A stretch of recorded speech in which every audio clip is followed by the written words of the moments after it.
तो जो menstruation cycle होता है, इसका जो पीरियड होता है ये बहुत ज़्यादा इंपॉर्टेंट होता है फीमेल्स के लिए। बहुत सारे, अगर ये इरेगुलर होता है तो कई सारे प्रॉब्लम्स को भी कॉज कर सकता है।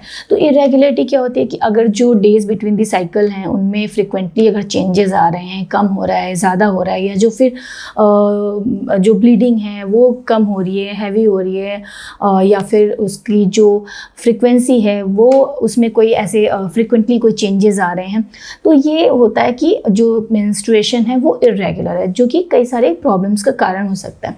हालांकि जब हम इसको दिखाते हैं अपने डॉक्टर को, अपने गायनेकोलॉजिस्ट से इसके बारे में बात करते हैं, तो कई सारे मेडिकेशंस और ट्रीटमेंट के तरीके हैं जिससे कि इसको ठीक करने की कोशिश की जाती है और इसको किया भी जाता है। लेकिन जो कुछ एक मैं उन टिप्स के बारे में बात करूँगी, मैं कुछ एक उन तरीकों के बारे में आज अपने वीडियो में बात करूँगी जिससे कि कॉमनली यूज़ करके हम अपने साइकिल को हेल्दी रख सकते हैं, नॉर्मल रख सकते हैं, जिसकी वजह से फर्दर कोई प्रॉब्लम ही ना आए। और ये बेसिक बिल्कुल रेमेडीज़ हैं, कैसे कि होम रेमेडीज़ हैं, जिसको हम अपना के अपने साइकिल को, मेंस्ट्रुएशन के साइकिल को हेल्दी और मेनटेन कर सकते हैं। तो अगर हम बात करें सबसे कॉमन और सबसे बेसिक तरीका, हमेशा हेल्दी और बैलेंस डाइट लेना चाहिए, और rich in iron, folic acid, magnesium और बाकी भी सारे जो न्यूट्रिशंस होते हैं वो उसमें इंक्लूडेड होने चाहिए। अच्छे नंबर में, अच्छे क्वांटिटी में हमें वेजिटेबल्स, फ्रूट्स का इस्तेमाल करना चाहिए और जंक फूड को अवॉइड करना चाहिए, क्योंकि वो हमारे हार्मोन्स को भी कई बार बहुत ज़्यादा अफेक्ट करते हैं, जो कि मतलब जो कि कैन फूड्स हैं या फिर पैकेज्ड हैं, ये सारी बहुत सारी हमारे शरीर को बहुत तरीके से अफेक्ट करती है, तो ये हमारे साइकिल को भी अफेक्ट कर सकती है। तो ऐसी चीज़ों को अवॉइड करना चाहिए। घर का बना हुआ हेल्दी बैलेंस डाइट लेना चाहिए जो कि रिच इन न्यूट्रिशन हो। उसके अलावा हेल्दी वेट का होना बहुत ज़्यादा ज़रूरी होता है। यहाँ पे सिर्फ ओवर वेट की बात नहीं होती कि जहाँ पे वेट ज़्यादा है, एक्चुअली अंडर वेट का भी बहुत ज़्यादा इम्पॉर्टेंस होता है। वो भी प्रॉब्लम करता है हमारे मेंस्ट्रुएशन के साइकिल को इरेगुलर करने में, क्योंकि हार्मोनल प्रॉब्लम्स यहाँ से हो जाती हैं। तो वेट का सही होना बहुत ज़्यादा ज़रूरी होता है। As per your age and height जो वेट है वो कुछ एक स्पेसिफिक रेंज में आता है, जिसको उसी के हिसाब से मेंटेन करना चाहिए। तो अगर अंडर वेट हैं या ओवर वेट हैं तो अपने आप से उसको फिर बढ़ाने या कम करने की कोशिश नहीं करनी चाहिए। उसके लिए हमेशा हमें एक्सपर्ट्स की एडवाइस लेनी चाहिए, डॉक्टर्स की और बाकी जो एक्सपर्ट्स होते हैं उनकी एडवाइस के हिसाब से ही हमें कितना वेट गेन करना है, हमें कितना वेट लूज़ करना है, कितने पीरियड ऑफ टाइम में हमें उसको मैनेज करना है। अगर हम उसके लिए एक्सरसाइज करते हैं तो किस तरीके से स्टार्ट करना है, किस तरीके की एक्सरसाइज करनी है, कितने ड्यूरेशन में, कितना हमें फ्रिक्वेंसी में करना है। ये जो सारी चीज़ें हैं ये आपको एक्सपर्ट्स ही बता सकते हैं। अपने हिसाब से अगर हम इसके लिए वर्कआउट करना शुरू करते हैं तो कई बारी वो प्रॉब्लम कर सकता है। लाइक अगर कोई अंडर वेट है, वो वेट बढ़ाने के लिए कई बारी सप्लीमेंट्स लेते हैं। ओवर वेट है, वेट कम करने के लिए भी सेम चीज़ें करते हैं, या फिर एक्सेसिव एक्सरसाइज में इन्वॉल्व हो जाते हैं, जो कि फर्दर प्रॉब्लम कॉज कर सकता है। तो हमेशा इसके लिए एक्सपर्ट की एडवाइस के हिसाब से अपने वेट को मैनेज करें। हेल्दी वेट का होना बहुत ज़्यादा ज़रूरी है हेल्दी मेंस्ट्रुएशन साइकिल के लिए। तो इसके लिए फ़िज़िकल एक्टिविटी का होना बहुत ज़्यादा ज़रूरी है, क्योंकि सेडेंट्री लाइफस्टाइल अगर है, अगर हमारी लाइफ में एक्सरसाइज या फिर एक्टिविटीज़ नहीं है, फ़िज़िकल एक्टिविटीज़ नहीं है, तो प्रॉब्लम हो सकती है। क्योंकि अगेन उसकी वजह से वेट की प्रॉब्लम और भी बहुत सारी प्रॉब्लम्स हो जाती हैं। कई सारे हार्मोन्स होते हैं जो कि एक्सरसाइज एंड ऐसी जो फिज़िकल एक्टिविटीज़ होती हैं उसके दौरान रिलीज़ होती हैं, जो कि फ़र्दर हमारे हेल्थ को सपोर्ट करती हैं। तो ये बहुत ज़्यादा इंपॉर्टेंट है, लेकिन again the same thing under the supervision of experts, और mild exercise, mild physical activity भी काफ़ी है।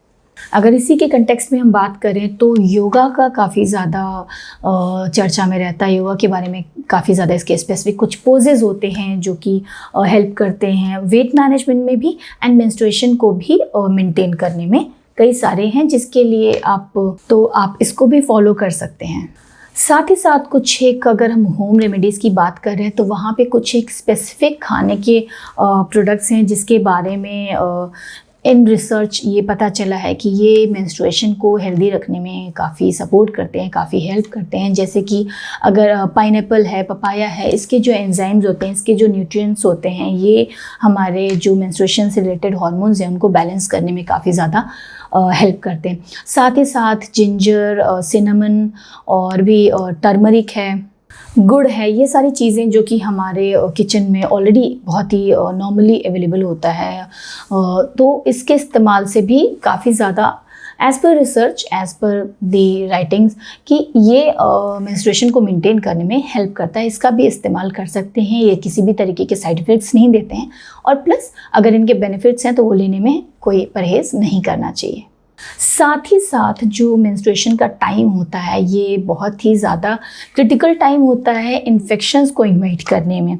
तो इसको मेंटेन करने के लिए कि हम इन्फेक्शन ना हो उस टाइम पे, पर्सनल हाइजीन और क्लीनलीनेस का बहुत ज़्यादा इंपॉर्टेंट होता है। सैनिटरी पैड का इस्तेमाल करना चाहिए, प्लस टाइम टू टाइम एक पर्टिकुलर इंटरवल पे चेंज करना भी बहुत ज़्यादा ज़रूरी होता है, ताकि बहुत ज़्यादा वेटनेस भी वहाँ पे ना हो, सो दैट जो इन्फेक्शंस हैं उनको हम अवॉइड कर सकें। साथ ही साथ जो हमारा शुगर का यानी कि चीनी का, नमक का, कैफीन का जो क्वांटिटी है उसको कम रखना चाहिए।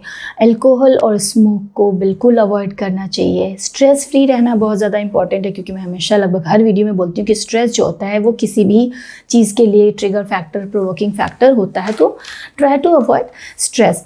स्लीप, नींद का पूरा होना भी बहुत ज़्यादा ज़रूरी होता है, सो दैट हमारे जो बॉडी के बेसिक जो इसकी फंक्शनिंग है वो मेंटेन रहे, उसमें कोई हैम्पर ना हो, जो कि स्लीप ठीक करने में हमारे बहुत सारे जो वियर एंड टीयर्स हैं वो ड्यूरिंग स्लीप उनको ठीक किया जाता है, तो वो भी बहुत ज़्यादा ज़रूरी है। उसके अलावा स्टे हाइड्रेटेड, सो दैट जो पीरियड्स का टाइम होता है उस टाइम पे जो क्रैम्पीनेस होता है उसको अवॉइड कर सकें, बॉवल मूवमेंट्स प्रॉपर रहें, टॉक्सिन्स जितनी ज़्यादा हो बाहर निकल सकें, तो ये भी काफ़ी ज़्यादा हेल्पफुल होता है। उसके अलावा अगर आपको लगता है कि आपको कुछ प्रॉब्लम फील हो रही है, इससे रिलेटेड कोई दिक्कत हो रहा है, तो अपने डॉक्टर को तुरंत कंसल्ट करें, ताकि इसमें कोई भी समय बर्बाद ना करें। उसके अलावा अगर हम बात करें कि कुछ एक जो कई सारे कॉजेज़ हैं, क्या कारण है जिसकी वजह से मेंस्ट्रुएशन में प्रॉब्लम आती है, तो कई सारी दवाइयाँ होती हैं। उसके अलावा जो मोस्ट कॉमन होता है हार्मोनल इम्बैलेंस होता है। उसके अलावा कई सारी अंडरलाइन मेडिकल कंडीशंस है, लाइक PCOS है, और भी इसके जैसे और भी कई सारी कंडीशन हैं। उसकी वजह से भी जो मेंस्ट्रुएशन का साइकिल है वो गड़बड़ हो सकता है, वो इरेगुलर हो सकता है। ये सारे जो मैंने आपको पॉइंट्स बताए ये बेसिक टिप्स थे, होम रेमेडीज़ थे, जिसके थ्रू आप अपने साइकिल को नॉर्मल और हेल्दी रख सकते हैं। लेकिन अगर उसके बावजूद भी आपको प्रॉब्लम्स आ रही हैं, हैवी ब्लीडिंग हो रही है, या फिर सडनली बीच में ब्रेक हो जाता है, ब्लीडिंग नहीं हो रही है, या फिर इरेगुलर है, मतलब कि जो डेज ऑफ साइकिल हैं वो कभी कम कभी ज़्यादा हो रहे हैं, ब्लीडिंग काफ़ी कई बार हैवी होने लगती है, कई बार फीवर आ रहा है, पेन बहुत ज़्यादा है, इस तरीके की कोई भी प्रॉब्लम है, या फिर साथ में कोई इन्फेक्शन हो रहा है, तो अपने जो गायनेकोलॉजिस्ट हैं उनको तुरंत कंसल्ट करें, बिल्कुल समय बर्बाद नहीं करना चाहिए। तो आज के अपने इस वीडियो में हमने डिस्कस किया कि वो कौन से कॉमन टिप्स हैं या फिर होम रेमेडीज़ हैं जिसके द्वारा हम अपने मेंस्ट्रुएशन के या फिर अपनी माहवारी को हेल्दी रख सकते हैं, स्वस्थ रख सकते हैं। और उम्मीद करती हूँ कि जो आज का वीडियो है आपके लिए काफ़ी फ़ायदेमंद साबित होगा, इससे आपको ज़रूर मदद मिलेगी। उसके अलावा भी अगर आप कुछ जानना चाहते हैं या फिर किसी भी तरीके का कोई सुझाव देना चाहते हैं तो कमेंट बॉक्स में जाके हमें ज़रूर बताएं। मिलते हैं अपने अगले वीडियो में। स्वस्थ रहिए, सुरक्षित रहिए। धन्यवाद।